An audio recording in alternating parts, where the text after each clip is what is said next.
बोलती पुस्तके. ज्यांना वाचनाचा नाद त्यांना बोलती पुस्तके घाली साद. आमचं चॅनल सबस्क्राईब करा आणि सबस्क्राईब करायला इतरांनाही सांगा.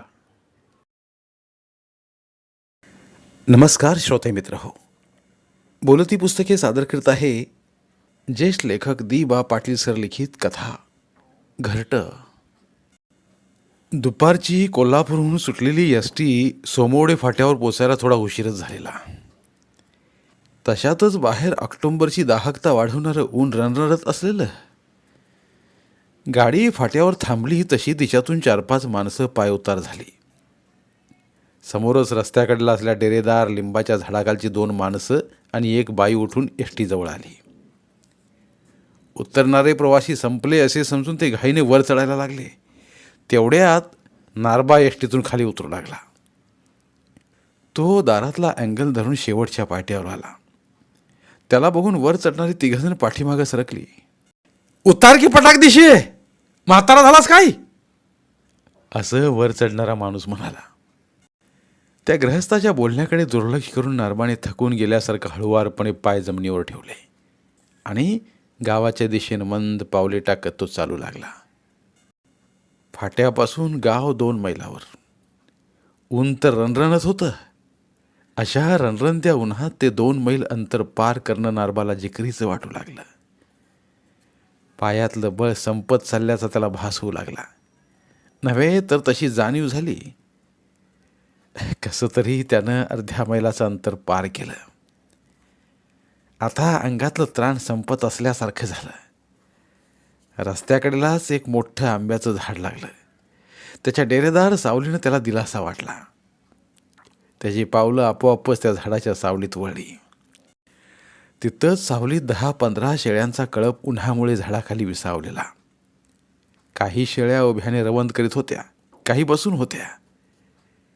त्यांच्या शेजारीच जाडजूड देहयष्टीचा मायाप्पा धनगर पानांची चंची काढून पान खात घोंगड्यावर बसलेला. डोक्यावरचं पिवळं मुंडासं त्यानं बाजूला घोंगड्याच्या काठावर ठेवलेलं. नारबाकडे बघत त्यानं आपल्या ओठावरच्या पांढऱ्या शुभ्र झालेल्या छपरी मिशावर हात फिरवला. ओठांना हाताची 2 बोटं लावून बोटांच्या फटीतून पानाची लाल पिचकारी बाजूला टाकली आणि तो नारबाला म्हणाला, या फौजी, कुणीकडनं आला म्हणायचं सा. दम लागल्यासारखा नारबा त्याच्यापासून काही अंतरावर जमिनीवर बसत बोलला, कोल्हापुरासनं आलो. दवाखान्यात गेलो होतो. तरी मला वाटलंच गडी लय दमगीर झालाय आणि चिपाडागत पार वाळून कोळ झालाय.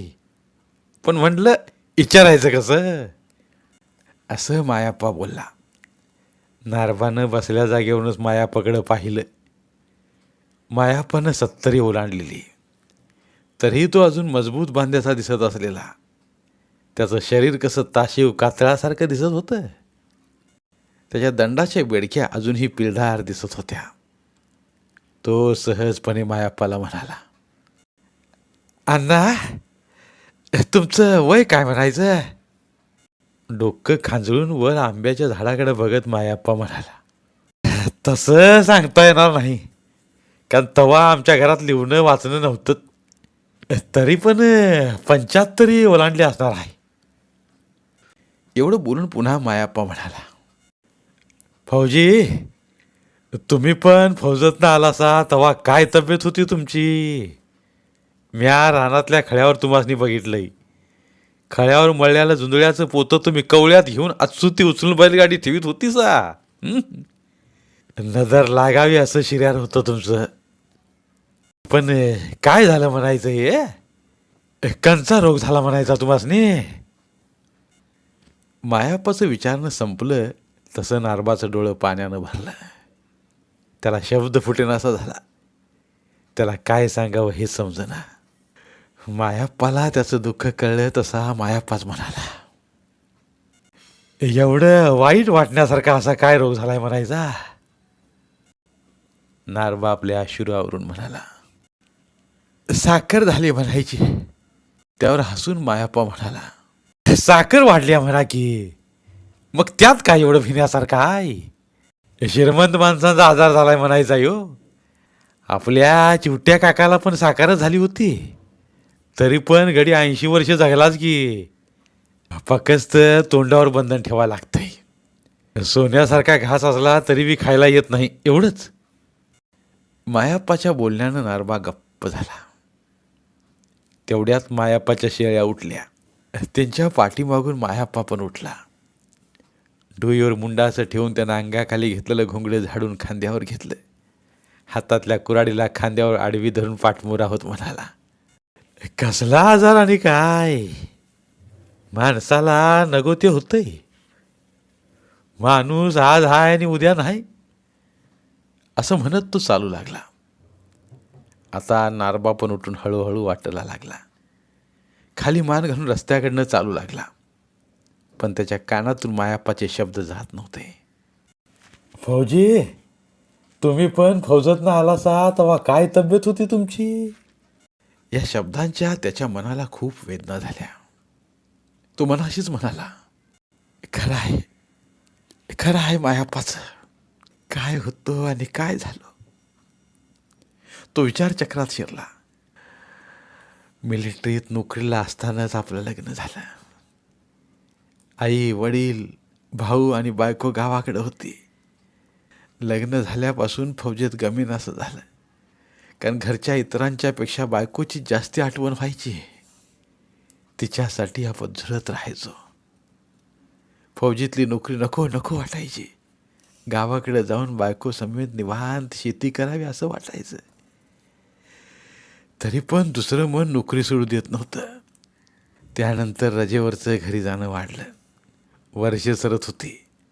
सरणाऱ्या वर्षाबरोबर कुटुंब वाढत निघालं. 2 मुलं झाली. घरची जबाबदारी वाढली. पहिल्यापेक्षा घराची ओढ वाढली. आई वडील थकत निघाले. आता त्यांनाही शेतीसाठी माझी गरज भासू लागली. मग एका टप्प्यावर नोकरी पेन्शेबल झाली. थोडीफार पेन्शन लागू झाली. नोकरी सोडून गावाकडे आलो. त्या दिवशी रस्त्यानं जाणारे येणारे माझ्या भरदार देहाकडे आणि रुबाबाकडे फिरून फिरून बघत होते. मलाही माझ्या रुबाबाचा आणि फौजेत कमावलेल्या ताकदीचा गर्व वाटायचा. रानातलं कसलंही काम मी सहजपणे करायचो. जोंधळ्याची मळणी चालू असली की एकटाच भरलेली पोती उचलून बैलगाडीत रचायचो. खळ्यावरचे माझ्या आई वडील आणि शेजारचे शेतकरी अचंबित होऊन माझ्या ताकदीकडे बघत राहायचे. मीही माझ्या पिळदार शरीरावरून नजर फिरवायचो. कदाचित मला कोणाची तरी नजर लागेल अशी आईला धाकधूक वाटायची. ती भाबड्या मनानं बैलगाडीच्या चाकाला घातल्या काळ्या वंगणाचं बोट माझ्या गालावर उतवायची. इतकं माझ्यावर प्रेम करणारी आई मला आभाळ मायेची वाटायची. पण एक दिवस जीवनाची वाट बदलली. माझाच एक मित्र मला अचानक भेटला. मी सहज विचारलं, माधव, सध्या तू काय करतोस? तो म्हणाला, काय करणार, टाइमपास म्हणून एका कारखान्यात वॉचमनची नोकरी करतोय. तू येतोस काय, तुलाही नोकरी देतो, असं तो मला सहज बोलून गेला. माझे विचार बदलले. मी पण मनाशी म्हटलं, शेतीवाडी तुटपुंजीच आहे, पगार बऱ्यापैकी मिळत असेल तर नोकरी करायला काय हरकत आहे. एका हॉटेलात बसून मी नोकरीबद्दल त्याच्याशी चर्चा केली. त्यानं त्याच्या मुख्य वॉचमनला फोन लावला. माझी नोकरी पक्की केली. पेढे घेऊनच मी घरी आलो. घरातील नव्या नोकरीचा आनंद झाला. माझं कोल्हापूरला जाणं येणं सुरू झालं. कधी कधी रात्रपाळी असायची. कारखान्याच्या गेटसमोरच एक चहाची टपरी होती. एक देखणी तरुण बाई ती टपरी चालवायची. तिचा नवरा वारलेला. ती विधवा झालेली. तरी पण ती चंद्र कोरेसारखी टिकली तिच्या कपाळावर लावायची. तिच्या गौर देखण्या चेहऱ्यावर ती टिकली खुलून दिसायची. तिच्या नजरेत ही लाघव होतं. त्या नजरेनंच समोरच्याला ती घायाळ करायची. तिचं ते देखणे पण मलाही खुणवायचं. त्यापेक्षा तिचीच नजर सातत्याने माझ्यावर असायची. पहिल्या दिवशीच ती मला म्हणाली, पाहुणं, कोणत्या गावचं म्हणायचं सा? मी तिला माझं नाव गाव सांगितलं. मी न विचारताच ती म्हणाली, माझं नाव सुंदरा. मी फक्त मान डोलावली व मनातच म्हणालो, नावासारखंच रूप आहे तिचं. त्या दिवशीची तिची माझी ती पहिली ओळख. पुढं दररोजच तिच्या टपरीवर येणं जाणं वाढलं. तीही दिवसेंदिवस जास्ती लगड करू लागली, लाडीकपणे बोलू लागली. त्यातूनच मी तिच्याकडे ओढलो गेलो. नव्हे, एका रात्री तिचाच झालो. आता ओळखीचं रूपांतर मैत्रीत आणि प्रेमात झालं. मला तिथं फुकटचा चहा मिळू लागला, पण माझ्या मित्राच्या नजरेतून आमची जवळीक सुटली नाही. एक दिवस त्यानं माझी एकांतात कान उघडणी केली. मला म्हणाला, अरे दोस्ता, ती बाई छिनाल आहे. खूप जणांची ती संबंध ठेवून आहे. आणि मित्र मध्येच बोलायचा थांबला. त्यावर मीच म्हणालो, आणि काय काय सांगणार होतास? त्यावर तो गंभीरपणे म्हणाला, तिला काही भयानक आजार झालाय म्हणतात. काय झालाय? मी माहीत नाही, पण ऐकिवात आहे. पण ती तर सुंदर दिसते. तसं नसेल, ही कदाचित अफवाही असेल, असं मित्रानं स्पष्टीकरण केलं. शेवटी तो निर्वाणीचं बोलला, मला वाटतं तू तिचा नाद सोडावास. त्यानंतर त्याने कधी माझ्याजवळ तिचा विषय काढला नाही. मीही त्याचा सल्ला विसरलो आणि तिच्या सहवासात रमलो. पुढे वर्षभरानं ती बाईच टपरी बंद करून कुठेतरी निघून गेली. 2-3 वर्ष सरली. मीही तिला विसरलो. आता आजारानं मला गाठलं. वरचेवर ताप येणं वाढलं. अंगातला अशक्तपणा वाढत गेला. आजाराचं निदान लवकर होईना. शेवटी कोल्हापूरच्या डॉक्टर तावडींनी खरं निदान केलं. मला विश्वासात घेऊन ते म्हणाले, फौजी, तुम्हाला एडस झालाय. एडस. मी मुळासकट उघडून पडलो. अंगाला घाम फुटला. डॉक्टर धीर देत म्हणाले, घाबरण्याचं कारण नाही. न चुकता औषध घ्या व पथ्य पाणी पाळा, बरे व्हाल. डॉक्टरचा हा केवळ वरवरचा उपचार होता. जगण्यासाठीचं बळ होतं. पुढे नोकरी सुटली. घरात कोंडून घेऊन दिवस काढू लागलो. बाहेर कोणी काय झाले म्हणून विचारलंच तर सांगत होतो, मधुमेह झालाय म्हणून. पण माझ्याकडे बघणाऱ्यांना ते सांगणं पटत नव्हतं. माणसं आपसात कुजबुजू लागली. माझ्या आजारावर बोलू लागली. दररोज गप्पा मारायला येणारे मित्रही यायचे बंद झाले. त्यामुळं समाजानं फेकून दिल्यासारखं एकटेपण वाट्याला आलं. अशातच आई वडील गेले. भाऊ सवता राहिला. माणसांनी भरलेलं घर विस्कटून गेलं आणि प्रत्येक उगवणाऱ्या दिवसाबरोबर आयुष्यातला काळोख गडद होत निघाला. नारबाच्या विचारांची शृंखला तुटली. गाव आलं होतं. गावात जाणारी वाट मांगवाड्याच्या तोंडावरच होती. तिथलं एक लुकडं कुत्रं त्याच्या अंगावर आलं. जोरजोरानं भुंकू लागलं. त्याला पायातला दगड उचलून मारायचं बळसुद्धा त्याच्यात उरलं नव्हतं. तो तसाच पुढं चालत गेला. भुंकणारं कुत्रं पाठीमागं राहिलं. घर जवळ आलं. घराच्या अंगणातच त्यानं पायरीवर बसकन मारली. घाई गडबडनं त्याची बायको सुगंधा बाहेर आली. त्याच्याकडे पाहत म्हणाली, काय म्हणाले डॉक्टर? लवकर बरं होईल म्हणालं. औषधं दिल्या ते, असं त्यानं सांगितलं. ती म्हणाली, हातपाय धुवून चहा तरी घ्या. पाण्याचा तांब्या आण. चहा इथंच दे. लई दमलोय, असं तो म्हणाला. तिनं पाण्याचा तांब्या आणून त्याच्या हातात दिला. तो घटाघटा पाणी प्यायला. ती चहा ठेवायला आत निघून गेली. त्याची नजर अंगणातल्या लिंबूच्या काटेरी झाडावर गेली. अंगणातलं काटेरी झाड चांगलं डोक्याच्या वर वाढलेलं. त्याच्या दाट काटेरी गच्च पानात काळ्या चिमण्याने घरटं केलेलं. बहुधा त्या घरट्यात पिल्लं असावीत, कारण दोन्ही चिमण्या फेराफेरानं चुचीत अन्न घेऊन येत होत्या. त्या घरट्यातल्या आपल्या पिल्लांना भरवीत होत्या. पिल्लांना अन्न भरवणं त्याचं न दमता सुरू होतं. क्षणभर पिल्लांचा चिवचिवाट व्हायचा, पुन्हा ती शांत व्हायची. त्या चिमण्यांच्या घरट्यावर त्याची नजर गेली.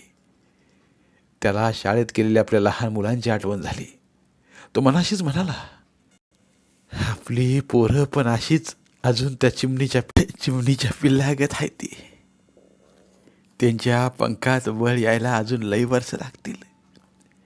तवर त्यासनी बी आपण त्या पिल्लागत जपाय पाहिजे आहे.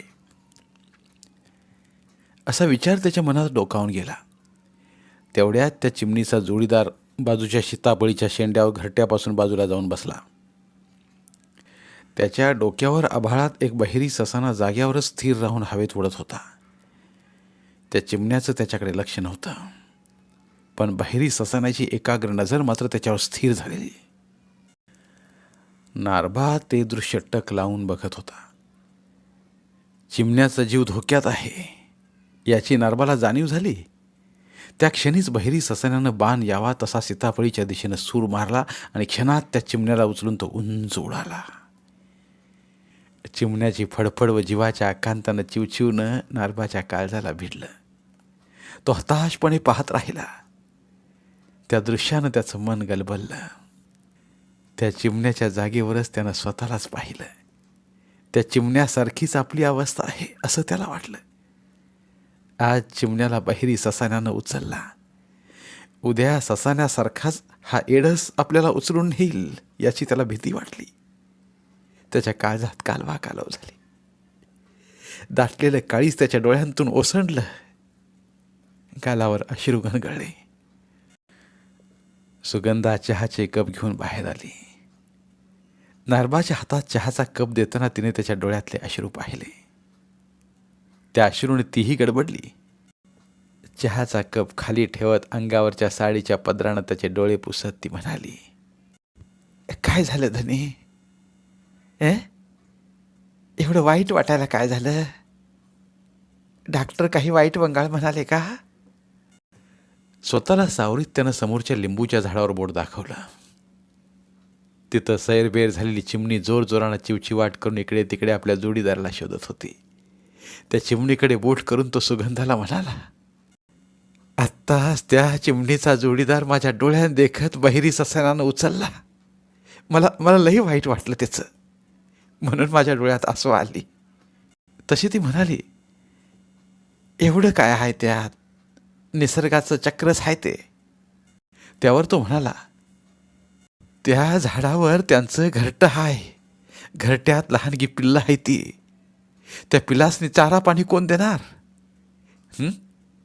त्या एकट्या चिमणीला ते जमल काय? ह्या विचारानं माझं काळीज फाटलं. लई विचार करू नकासा. चिमणी पण मोठी हिमतीची आहे.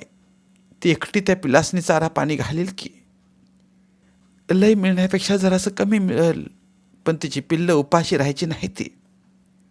आजची रात जाऊ देत, उद्यापासून बघा ती किती हिमतीनं पिल्लासनी कसा चारा देते या ती. नारबा सुगंधाच्या तोंडाकडे बघत राहिला. तिनं व्यक्त केलेल्या आत्मविश्वासानं त्याला हुरूप वाटला. तिनं ठेवलेला चहाचा कप त्यानं उचलला व तोंडाला लावला. आता स्थिरावलेली चिमणी चोचीत घास घेऊन त्याच्या देखत घरट्यात शिरली. घरट्यातून पिल्लांची चिवचिव ऐकायला आली. रिकामा कप नारबाने प्रसन्नपणे खाली ठेवला. दिवस मावळला आणि गावावर सायंकाळ पसरली. मावळणाऱ्या दिवसाबरोबर त्याची लहानगी 2 मुलं शाळेतून घरात आली. तात्या म्हणत त्याला बिलगली. त्यानं त्यांच्या डोक्यावरनं हात फिरवला. धाकटं पोरगं म्हणाले, कोल्हापुरातून खायला काय आणली सा? त्यानं सुगंधाकडे बोट केलं. सुगंधा म्हणाली, या खायला देते. त्यानं आणलेला बिस्किटचा पुडा पोरांच्या हातावर ठेवला. उड्या मारीत पोरं बाहेरच्या अंगणात गेली. तोही सुखावला. त्या दिवशीची रात्र मात्र त्याला खायला उठली. नको त्या तर्कवितर्कांचा कल्लोळ त्याच्या मनात उसळला. डोळ्यातली झोप उडाली. सगळं घर घोरायला लागलं तरी त्याचे सताड उघडे डोळे घरातल्या अंधारात स्वतःलाच शोधित होते. त्या डोळ्यांसमोर पुन्हा पुन्हा त्या चिमणीचं घरटं येत होतं.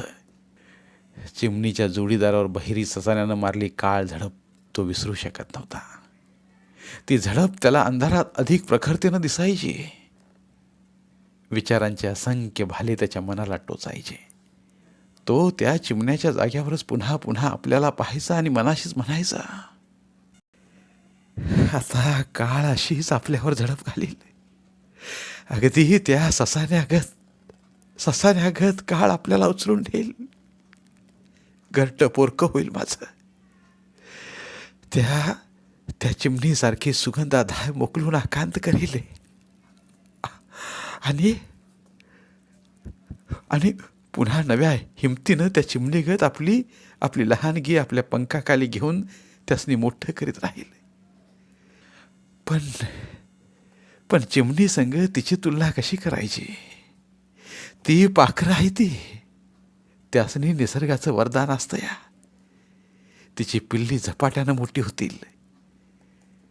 माणसांचं वेगळं आहे. ही पोरं मोठी व्हायला किती वर्ष जातील. त्यासाठी किती हाल अपेष्टा आणि वादळं सुगंधाला सोसावी लागतील. काय माझ्या आजाराची तिला पण लागण होईल. आणि ती पण माझ्यावानी काळाची शिकार होईल. तसं झालं तर घरटच उजाड होईल माझं. मनात उठणाऱ्या अशा असंख्य वादळी विचारांची उत्तरं नारबा शोधित होता. पण त्याला उत्तर सापडत नव्हतं. उत्तर शोधण्यातच त्याची रात्र सरली. दिवसाचं चक्र पळत होतं. त्या पळणाऱ्या चक्राबरोबर कणाकणानं तो अधिकच क्षीण होत निघाला. आता तर नुसता धरणीला भार म्हणूनच उरला. घरची सगळी जबाबदारी सुगंधावर येऊन पडली. घरातली लहानगी अधिक त्याचा आजारपण तिला जिकरीचं झालं. तो मात्र दररोज सकाळी उठल्या उठल्या दात घासत बाहेरच्या पायरीवर बसायचा व एकटकपणे लिंबूच्या झाडावरच्या चिमणीच्या कोट्यावर नजर लावून असायचा. चिमणीचं घरट्यात येणं जाणं सुरू असायचं. एका सकाळी कदमाचा जगू वाकडी वाट करून त्याच्याजवळ आला. लांब उभा राहून त्याच्याशी बोलला. त्यानं जगूला विचारलं, चहा घेणार काय? नको बाबा, तुझा चहा पिऊन काय करू, मला बी तुझ्यागत होयाचं, असं जगू तुसडेपणानं म्हणाला. त्याच्या काळजावर खोलवर वार केल्यासारखं झालं. तो मनानं पूर्ण कोलमडून पडला. निशब्द झाला. पुन्हा हळू आवाजात जगून विचारलं, नव नारबा, तुला येडच झाला म्हणते आज, ते खरं आहे काय? तो काहीच बोलला नाही. त्यावर जगूच म्हणाला, मला बी काय माहिती, पण काल चावडीत तुझा इशे झाला. तिथं सरकारी डॉक्टर आला होता. तो अण्णासाहेबांनी सांगताना मी ऐकलंय म्हणून म्हटलं. खरं का खोटं म्हणून तरी विचारावं. लई वंगाळ असतो या म्हणा हा आजार. असं म्हणून जगू आला तसाच परत फिरला. पण जाताना तो त्याच्या मनावर खोल जखमा करून गेला. त्या दिवसापासून तो मनातल्या मनात कुढत आपलं आयुष्य जगत राहिला. त्याला जगणं नकोसं झालं. एका प्रसन्न सकाळी अंगणातून त्याच्या बायकोनं सुगंधानं त्याला घाईघाईनं घराबाहेर बोलवलं. तो चौकटीत आला. तशी पायरीवरूनच त्या लिंबूच्या झाडावरील घरट्याकडे बोट दाखवत आनंदानं ती म्हणाली, ती बघा, त्या चिमणीची पिल्लं मोठी झाली. त्यानंही उत्सुकतेनं पाहिलं. लिंबूच्या एका फांदीवर घरट्यात नुकतीच बाहेर पडली 2 पिल्लं फांदीबरोबर हेलकावत होती. त्यांच्या भोवतीनं चिवचिव करून चिमणी उडायची. त्यांना भरारी घेण्याबद्दल साद घालायची. पिल्लं पंख फडफडवीत राहायची. चिमणी उडून जवळच्या सीताफळीवर जाऊन बसली. तिनं आर्तपणे पिल्लांना साद घातली. एका क्षणात पिल्लांनी पंख पसरले. ती धडपडत हवेत उडाली आणि तीही सीताफळीच्या शेंड्यावर अलगद बसली. आता त्यांच्या पंखात उडण्याचं बळ आलं होतं.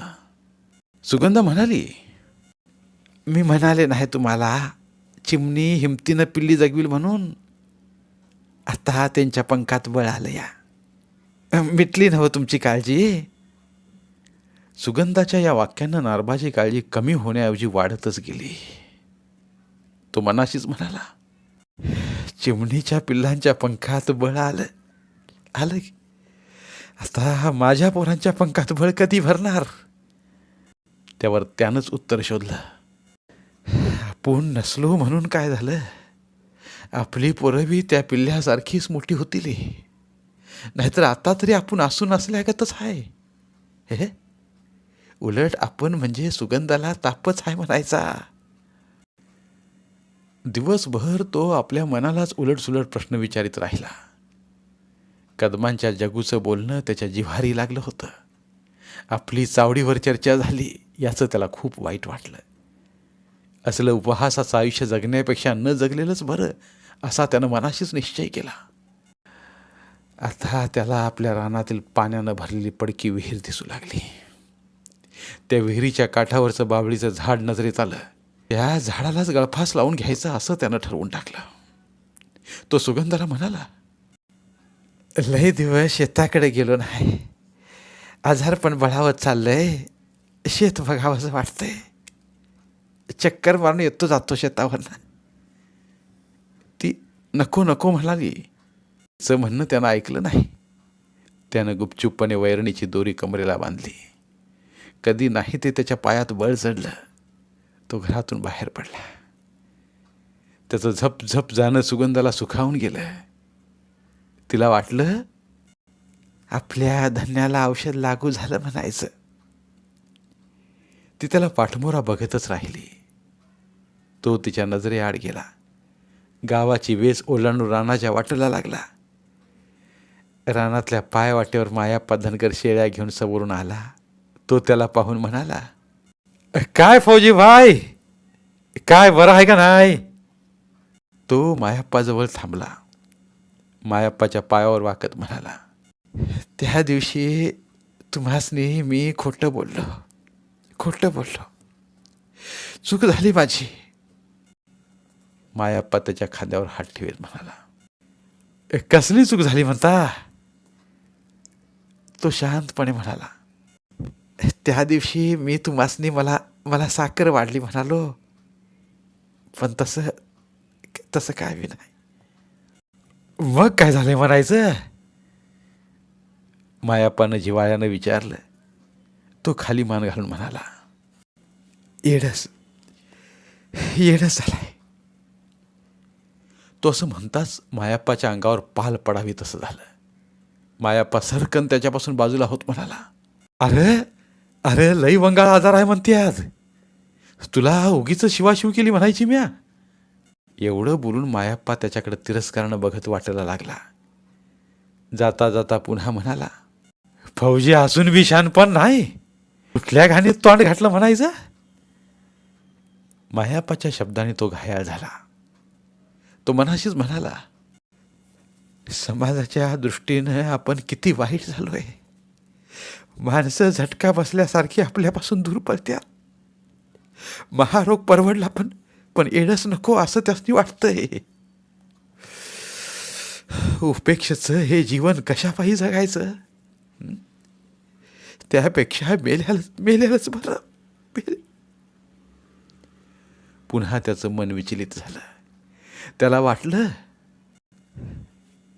सुगंधा किती निष्पाप आहे.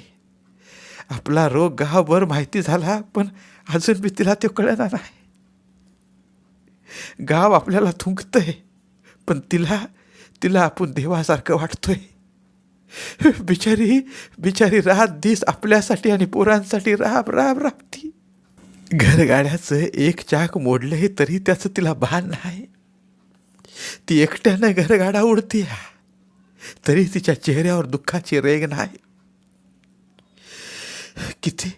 किती क्रूर चेष्टा झाली तिची ही. काय म्हणावं या नियतीला?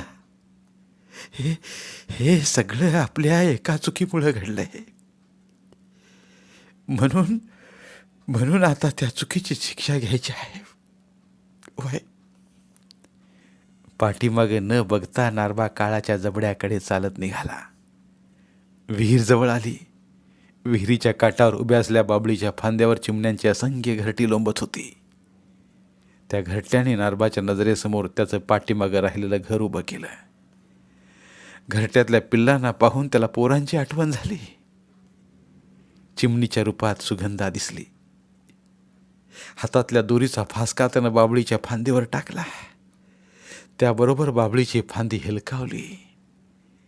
फांदीला लोंबणाऱ्या घरट्यातून असंख्य चिमण्या चिवचिवाट करीत बाहेर पडल्या.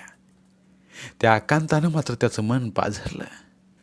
सोसाव्या लागणाऱ्या यातना आणि अपमानापेक्षा त्याला आपल्या बायका पोरांची ओढ वाटू लागली. त्याच्या नजरेसमोर सुगंधा आणि त्याची 2 लहान पोरं उभी राहिली. त्याच्या काळजात गलबलून आलं. घरी परत फिरावं असं त्याला वाटू लागलं. पुन्हा कठोर झाला. फांदीवर टाकल्या दोरीचा फास त्यानं गळ्यात घातला. तो घट्ट करून तो विहिरीच्या काठावर उभा राहिला. तोंडातल्या तोंडात म्हणाला, सुगंधा, सुगंधा, घरटं सांभाळ, घरटं सांभाळ, मला क्षमा कर. असं म्हणून त्यानं स्वतःला विहिरीच्या काठावरून आत झोकून दिलं. फांदीला जोराचा हसडा बसला. फांदीवरच्या चिमण्यानी जोरानं आर्त चिवचिवाट केला. दोरीला लोंबणारा त्याचा देह क्षणभर धडपडला आणि पुन्हा विहीर शांत झाली. धन्यवाद. पुन्हा भेटूया एका नवीन कथेसह.